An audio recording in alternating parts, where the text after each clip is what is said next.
अथ श्रीयोगवासिष्ठे निर्वाणप्रकरणस्य उत्तरार्धे चतुरशीतितमः सर्गः। श्रीराम उवाच अनन्तरं मुने ब्रूहि काली किमिव नृत्यति किं शूर्पफलकुद्दाल मुसलादिस्रजावृता। श्रीवसिष्ठ उवाच स भैरवश्चिदाकाशः शिव इत्यभिधीयते अनन्यां तस्य तां विद्धि स्पन्दशक्तिं मनोमयीम्। यथैकं पवनस्पन्द मेकमौष्ण्यानलौ यथा चिन्मात्रं स्पन्दशक्तिश्च तथैवैकात्म सर्वदा। स्पन्देन लक्ष्यते वायुर्बह्निरौष्ण्येन लक्ष्यते चिन्मात्रममलं शान्तं शिव इत्यभिधीयते। तत्स्पन्दमायाशक्त्यैव लक्ष्यते नान्यथा किल शिवं ब्रह्म विदुः शान्तमवाच्यं वाग्विदामपि। स्पन्दशक्तिस्तदिच्छेदं दृश्याभासं तनोति सा साकारस्य नरस्येच्छा यथा वै कल्पनापुरम्। करोत्येव शिवस्येच्छा करोतीदमनाकृतेः सैषा चितिरिति प्रोक्ता जीवनाज्जीवितैषिणाम्। प्रकृतित्वेन सर्गस्य स्वयं प्रकृतितां गता दृश्याभासानुभूतानां करणात् सोच्यते क्रिया। बडवाग्निशिखाकाराच्छोष्याच्छुष्केति कथ्यते चण्डित्वाच्चण्डिका प्रोक्ता सोत्पलोत्पलवर्णतः। जया जयैकनिष्ठत्वात् सिद्धा सिद्धिसमाश्रयात् जयन्ती च जया प्रोक्ता विजया विजयाश्रयात्। प्रोक्ता पराजिता वीर्याद् दुर्गा दुर्ग्रहरूपतः ओंकारसारशक्तित्वादुमेति परिकीर्तिता। गायत्री गायनत्मत्वात् सावित्री प्रसवस्थितेः सरणात् सर्वदृष्टीनां कथितैषा सरस्वती। गौरी गौरांगदेहत्वाद् भवदेहानुषंगिणी सुप्तानामथ बुद्धानाममात्रोच्चारणाधृदि। नित्यं त्रैलोक्यभूतानामुमेतीन्दुकलोच्यते शिवयोर्व्योमरूपत्वादसितं लक्ष्यते बपुः। नभो हिमां समेताभ्यां दृष्टिदृष्टं विलोक्यते अस्ति नभो नभस्येव तौ नभो नभसि स्थितौ। नभो निभाबभूताङ्गावच्छौ व्योम्न इवाग्रजौ हस्तपादास्य मूर्ध्नो यद् बहुत्वाल्पत्वभेदतः। नानात्वं हलशूर्पादि श्रग्धरत्वं च तच्छृणु सा हि क्रिया भगवती परिस्पन्दैकरूपिणी दद्यात् स्नायाच्च जुहुयादित्याद्यग्रशरीरिणी चितिशक्तिरनाद्यन्ता तथा भातात्मनात्मनि साकाशरूपिणी कान्ता दृश्यश्रीः स्पन्दधर्मिणी देव्यास्तस्या हि या काल्या नानाभिनयनर्तनाः ता इमा ब्रह्मणः सर्गजरामरणरीतयः क्रियासौ ग्रामनगरद्वीपमण्डलमालिकाः स्पन्दान् करोति धत्तेऽन्तः कल्पितावयवात्मिका काली कमलिनी काली क्रिया ब्रह्माण्डकालिका धत्ते स्वावयवीभूतां दृश्यलक्ष्मीमिमां हृदि न कदाचन चिद्देवी निर्देश्यावयवा क्वचित् शिवत्वाभ्यतिरेकेण शिवतैवं विदृश्यताम् यथाङ्गशून्यता व्योम्नः स्पन्दनं मातरिश्वनः ज्योत्स्नायाश्चेत्यमेवं हि दृश्यमङ्गं चितेः क्रिया शिवं शान्तमनायासमव्ययं विद्धि निर्मलम् न मनागपि तत्रास्ति स्थैमित्यं स्पन्दधर्मता सा क्रियैव तथा रूपा सती बोधवशाद्यदा व्यावृत्यैव तथैवास्ते शिव इत्युच्यते तदा चितिशक्तेः क्रियादेव्याः प्रतिस्थानं यदात्मनि यथा भूतस्थितेरेव तदेव शिव उच्यते देव्याः क्रियायाश्चिच्छक्तेः स्वरूपिण्या महाकृतेः कल्पिताकारधारिण्या अनन्यावयवा इमे सर्गाः सज्जनतावर्गा लोका आलोकभास्वराः सद्वीपसागराः पृथ्व्यः सवनावनयोद्रयः साङ्गोपाङ्गास्त्रयो वेदाः सविद्यास्थानगीतयः सविधिप्रतिषेधार्थाः सशुभाशुभकल्पनाः सदक्षिणाग्नयो यज्ञाः पुरोडाशाद्यशंसिनः भूपालोलूखलबृषि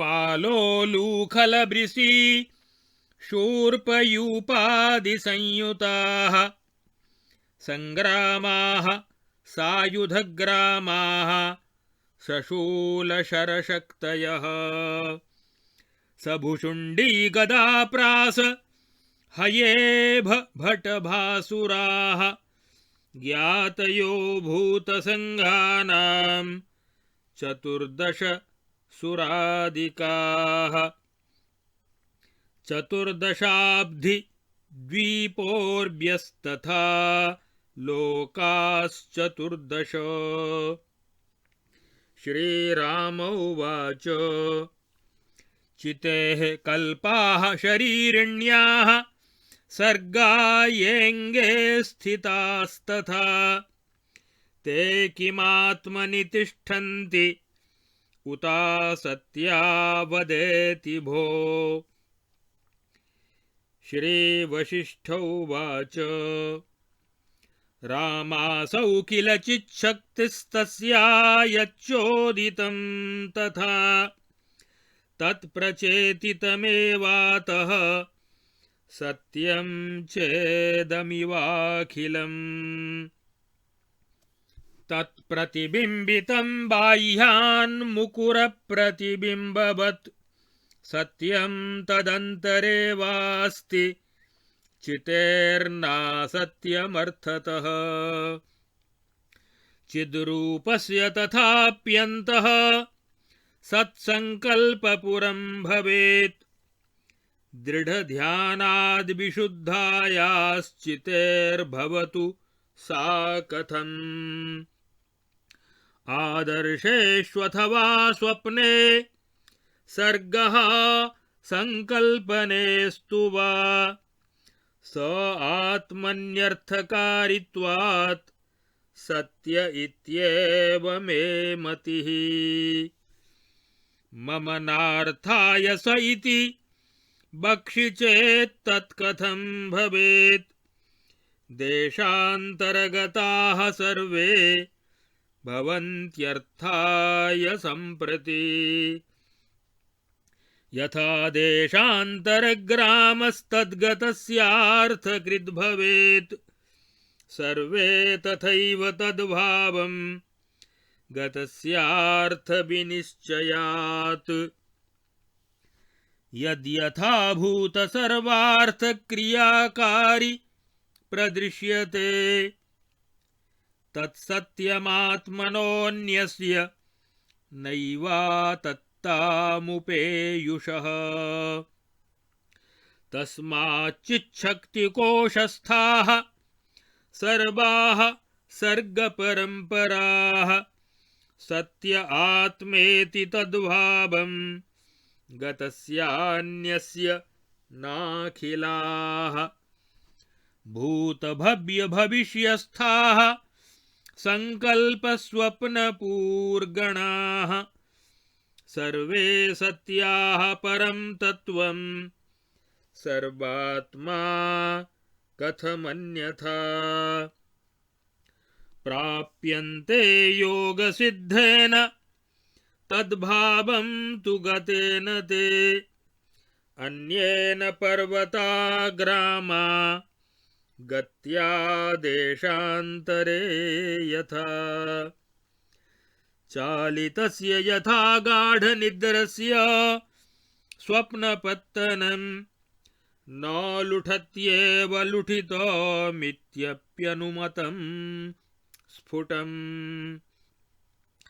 तथा चलन्त्या लुठितं तस्या देहगतं जगत् न लुठत्येव मुकुर प्रतिबिम्बमिव स्थितम् स त्रैलोक्यमहारम्भः सत्योऽपि भ्रान्तिमात्रकम् भ्रान्तिमात्रस्य के नाम लुठनालुठने वद कदा स्वप्नपुरं सत्यं कदा स्वप्नपुरं मुधा कदा स्वप्नपुरं भग्नं कदा स्वप्नपुरं स्थितम् भ्रान्तित्वं केवलं सैव दृश्यश्रीर्यावदग्रगा त्वं विद्धि मामपि भ्रान्तिं जगल्लक्ष्मीमवास्तवीम् संकल्पने मनोराज्ये स्वप्ने संकथने भ्रमे यथा पुरानुभवनं त्रैलोक्यानुभवं तथा अहमिति जगदिति नान्तभ्रान्तिरियं प्रकचति वचितः परमाकाशकृशाख्या शाम्यति निपुणं परिज्ञाता। इत्यार्षे श्री वासिष्ठ महारामायणे वाल्मीकिये देवदूतोक्त मोक्षोपायेषु निर्वाण प्रकरणे उत्तरार्धे पाषाणोपाख्याने शिवशक्तिवर्णनं नाम 84तमः सर्गः। अब आगे इस योग वासिष्ठ महारामायण के निर्वाण प्रकरण के उत्तरार्ध के 84वें सर्ग में शिव और शक्ति के यथार्थ स्वरूप का विवेचन किया गया है। श्री राम जी ने पूछा, हे मुने, अब यह बताइए कि जो यह काली नृत्य करती है उसका स्वरूप क्या है, तथा वह अपने हाथों में जो सूप, फाल, कुदाल और मूसल आदि वस्तुओं की माला धारण करती है उसका स्वरूप क्या है। इसके उत्तर में श्री वशिष्ठ जी ने कहा, हे श्री राम, वे जो भैरव या रुद्र बतलाए गए हैं उन्हीं को चेतनाकाश स्वरूप शिव कहते हैं, और उनकी जो मनोमयी स्पंद शक्ति है उसे काली समझो। वह शिव से भिन्न नहीं है। जैसे वायु और उसकी गति की शक्ति एक ही है, और जैसे अग्नि और उसकी उष्णता अथवा दाहक शक्ति एक ही है, वैसे ही सच्चिदानंद घन शिव और उनकी स्पंद शक्ति, क्रिया शक्ति रूपा यह माया, ये दोनों सदा एक ही हैं। जैसे गति शक्ति से वायु और उष्णता शक्ति से अग्नि ही लक्षित होते हैं, उसी प्रकार अपनी स्पंद शक्ति के द्वारा निर्मल चिदानंद घन शांत स्वरूप शिव का ही प्रतिपादन होता है। स्पंदन या माया शक्ति के द्वारा ही शिव लक्षित होते हैं, अन्यथा नहीं हो सकते। शिव शक्त्या युक्तो यदि भवति शक्तः प्रभवितुं न चेदेवं देवो न खलु कुशलः स्पंदितुमपि। इसलिए शिव को ब्रह्म ही समझना चाहिए। उस शांत स्वरूप शिव का वर्णन बड़े बड़े वाणी विशारद विद्वान भी नहीं कर सकते। महिम्नः पारं ते परम विदुषो यद्य सदृशी स्तुतिर्ब्रह्मादीनामपि तदवसन्नास्त्वयि गिरः अथावाच्यः सर्वः स्वमति परिणामावधिगृह्णन् ममाप्येष स्तोत्रे हर निरपवादः परिकरः।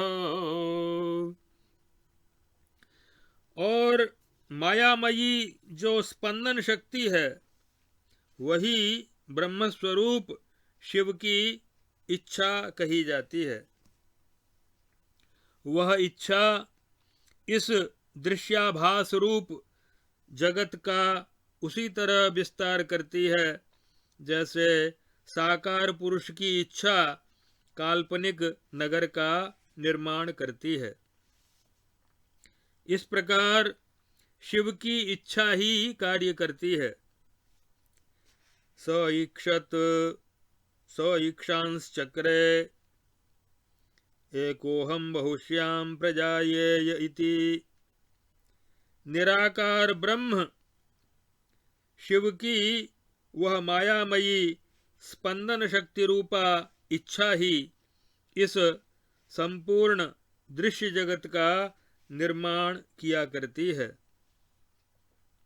वही अपने अंतर्गत चिदाभास के द्वारा उद्दीप्त होकर जीव चैतन्य अथवा चिति शक्ति कही गई है। वही जीने की इच्छा वाले प्राणियों का जीवन है। वह स्वयं ही जगत के रूप में परिणत होने के कारण समस्त सृष्टि की प्रकृति अर्थात उपादान है।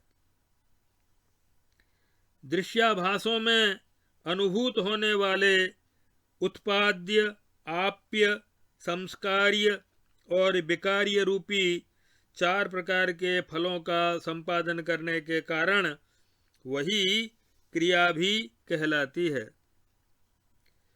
ब्रह्मांड रूप धारण करने वाली वह शक्ति या काली प्रलय काल में जब समुद्र आदि के जल से भीगी होती है, तब बड़वाग्नि की शिखा के समान तपने वाले ग्रीष्म ऋतु के प्रचंड सूर्य आदि की ज्योतियों से सुखाई जाती है। इसलिए उसे शुष्का भी कहते हैं। और दुष्टों पर स्वभावतः अत्यंत क्रोध करने के कारण वह चंडिका कही जाती है। चडी कोपे धातु से चंडी शब्द बनता है। उसकी अंग कांति उत्पल अर्थात नील कमल के समान है, इसलिए उसका नाम उत्पला भी है। और एकमात्र जय में प्रतिष्ठित होने के कारण उसे जया कहा गया है। जयंती मंगला काली भद्रकाली कपालिनी दुर्गा क्षमा शिवा धात्री स्वाहा स्वधा नमोस्तुते। सिद्धियों का आश्रय होने से वह सिद्धा कही गई है। चूंकि वह जया है, इसीलिए जयंती भी है। विजय का आधारभूत होने से उसे विजया कहा गया है। अत्यंत पराक्रम के कारण वह अपराजिता नाम से प्रसिद्ध है। उसका निग्रह करना किसी के लिए भी दुष्कर कार्य है, अतः उसका एक नाम दुर्गा है। दुर्गे स्मृता भवसि भीतिमशेषजन्तो स्वस्थै स्मृता मतिमतीव शुभां ददासि। दारिद्र्य दुःख भयहारिणी का त्वदन्या सर्वोपकार करणाय सदार्द्रचित्ता।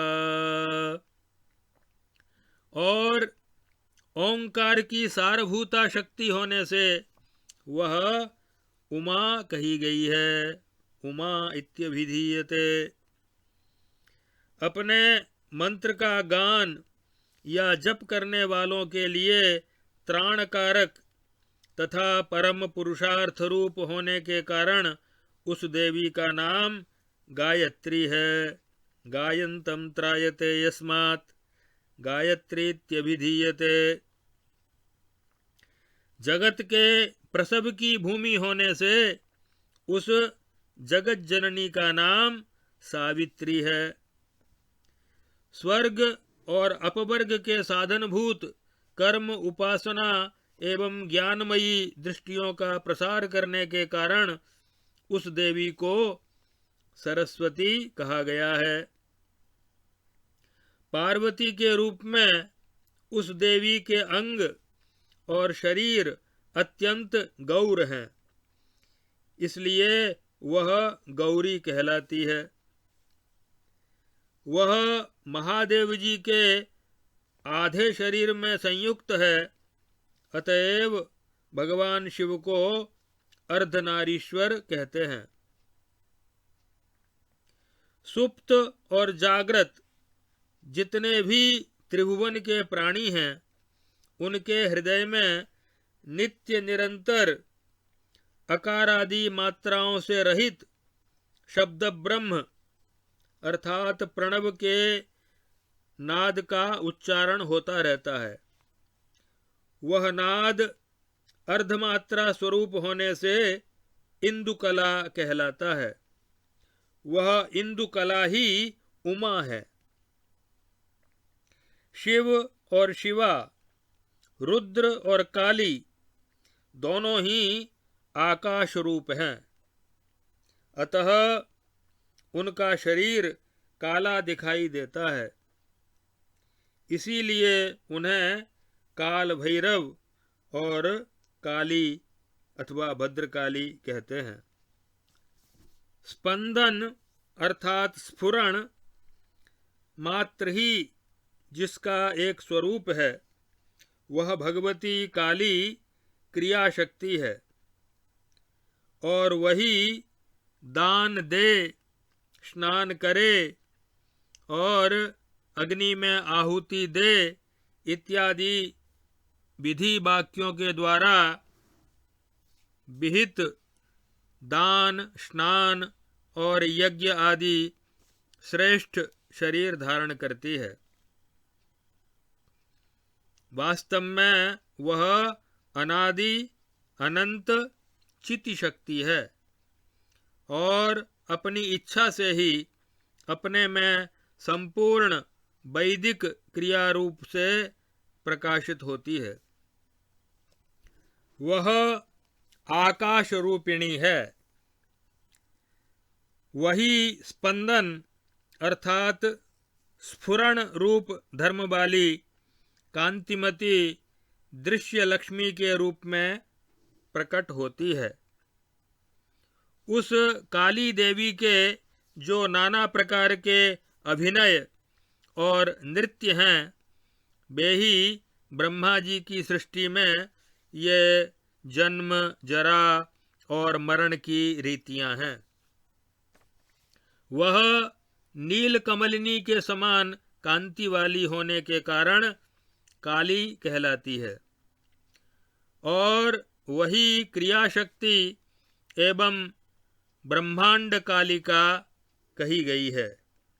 ब्रह्मांड रूपी बीज कोशों का निर्माण करने वाली ब्रह्मांड कालिका कही गई है।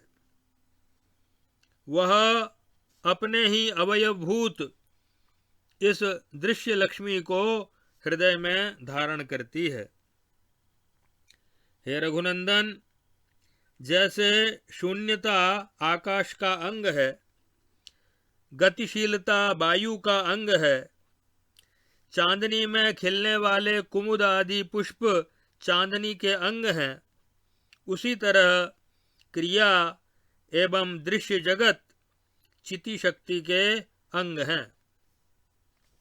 वास्तव में उसका स्वरूप शिव शांत, आयास रहित यानी प्रयत्न रहित, प्रयत्न शैथिल्य अनंत समापत्तिभ्याम, अविनाशी एवं निर्मल समझना चाहिए। उसमें थोड़ी सी भी निश्चलता या चेष्टाहीनता नहीं है। इसलिए चित्त शक्ति के खजाने में मौजूद सारी सृष्टि परंपराएं आत्मा की सत्यता के कारण ही सत्य प्रतीत होती हैं। यत् सत्वादमृषैव भाति सकलम रज्जौ यथा हेर्भ्रमः। वह भी उसी को जो उसकी भावना करता है। दूसरे के लिए वे सब की सब असत्य ही हैं। भूत, भविष्यत और वर्तमान के जितने भी संकल्प तथा स्वप्न के नगर समूह हैं, वे सब सत्य ही हैं। अन्यथा वह परब्रह्म सर्वरूप है, यह कथन कैसे ठीक हो सकता है। अन्य देशों में स्थित जो पर्वत, ग्राम आदि हैं, वे वहां जाने से दूसरे को भी उपलब्ध होते हैं। उसी तरह कोई योग सिद्ध पुरुष यदि परकाय प्रवेश सिद्धि के द्वारा स्वप्न दृष्टा के हृदय में जाकर उसका मन रूप होकर के देखे तो वह उसके स्वप्नगत पदार्थों को उपलब्ध कर सकता है। जैसे गाढ़ निद्रा में सोए हुए पुरुष को उठाकर एक स्थान से दूसरे स्थान पर रख दिया जाए तो भी उसके शरीर के लुढ़के होने पर भी उसका स्वप्नगत नगर नहीं लुढ़कता, वैसे ही नृत्य करती हुई कालरात्रि के शरीर के चालित होने पर भी उसके भीतर सोया हुआ जगत न तो चालित होता है और न लौटता है। जैसे दर्पण में प्रतिबिंब होता है, उसी तरह काली के शरीर में इस जगत की स्थिति है। अहमिति जगदिति नान्तर्भ्रान्तिरियं प्रकचति वचितः परमाकाश कृशाख्या शाम्यति निपुणं परिज्ञाता।